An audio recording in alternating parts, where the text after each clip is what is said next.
I'm here with Jan from Paws. Hey, Jan. Hey, Greg, how are you? Good. And so you mentioned you had a question come in about smoking and pets, particularly the negative effects on smoking on pets, and how that's different, in fact, than how smoking negatively affects humans. Could you talk a little bit about that? Yeah, it was interesting because I never smoked, and so it wasn't really something I had thought about that much. And I remember growing up, and my mother actually smoked and stopped smoking because of its effects on us. But I never really thought about, oh, how does it affect my pets and or my dogs and cats and even other animals, which can be very sensitive. And the thing is that we always think of, oh, okay, someone like, you have a child or someone else, they breathe in that smoke and that's terrible for them and that's been proven or whatever. But what's very interesting is that they say that animals get even a larger dose because they don't only get it from breathing it in. But have you ever noticed that sometimes when people smoke, they have like there'll be residue on their walls or on their furniture, it'll be yellowed? Well, what's Absolutely. happening, yeah, what happens is that the chemicals from the cigarettes actually deposit on their fur.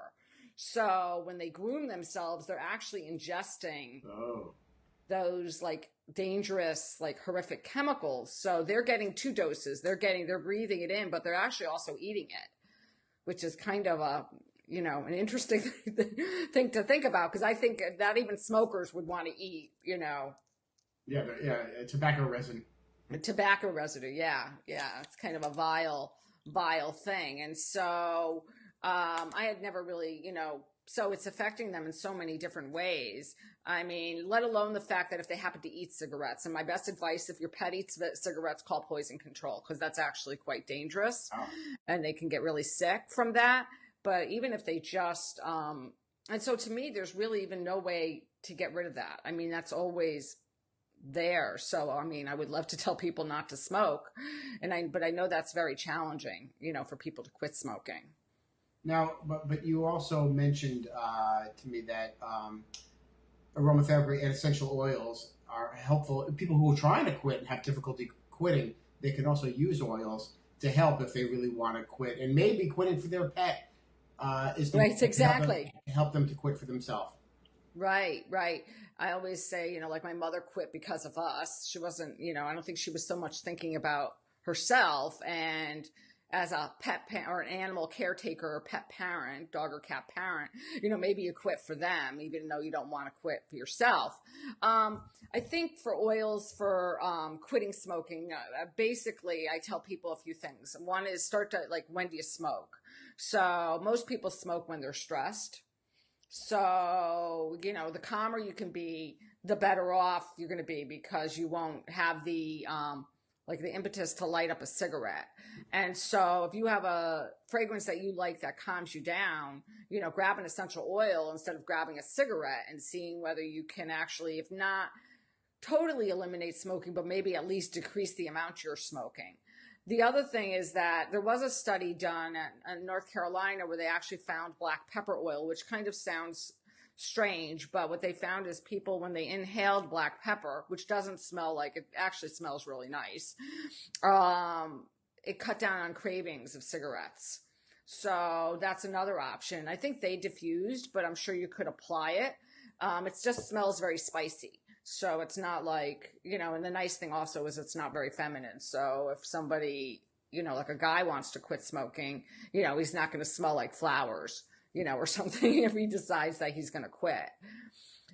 So those would be my really, really great suggestions because I think, and then if you smoke at a different time, see if you can, replace it with something else, Mhm.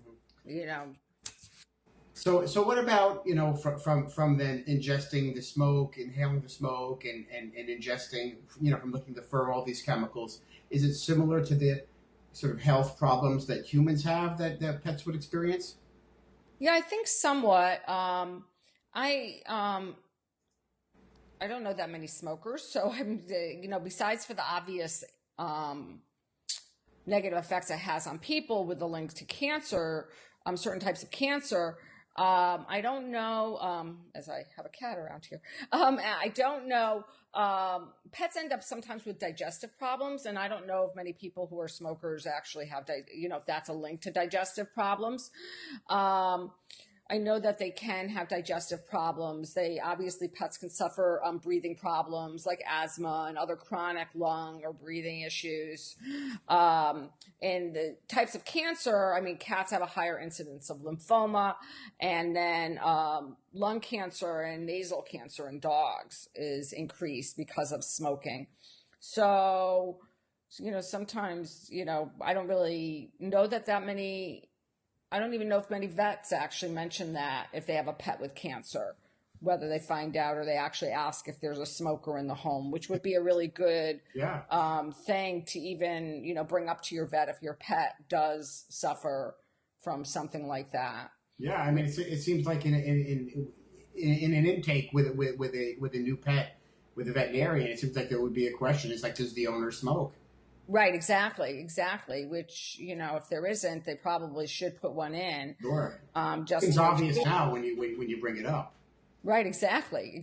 And I guess as a pet owner, it would probably be a good thing to volunteer to your vet, just if they don't have it on the questionnaires to mention it so they can note it for the, you know, in case your pet, your dog or cat ends up manifesting with anything that's, could possibly be linked to cigarette smoke. Right. So it sounds like what you're saying is, and tell me if I'm wrong, is that there's really nothing you could do to protect the damaging effects of smoking on pets other than just stopping smoking.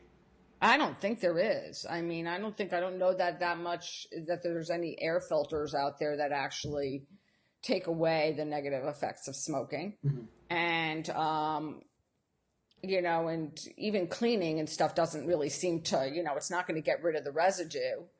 Um, in one of the articles I read, they were talking, which a lot of people do. A lot of people go outside to smoke. Mm-hmm. It's like they won't smoke in their house. Sure. But they were talking about the fact that residue is still on you and on your clothing when you go inside. So, like if you have an animal that's particularly affectionate or is a chewer and chews on your clothing, it still might not be getting as much of a dose as if you smoked in the house, but they're still getting some exposure. Right. Well, that's interesting. Yeah, I mean, and just in the greater context of what Paws Path is about, if helping people to stop smoking for their pet can actually get them to stop smoking, then that would be great. Yeah, I know, right? Exactly. Yeah. Good. Well, thanks so much, Jan. Yes, thank you, Craig. That was really great. We'll talk to you again soon. Okay, bye-bye.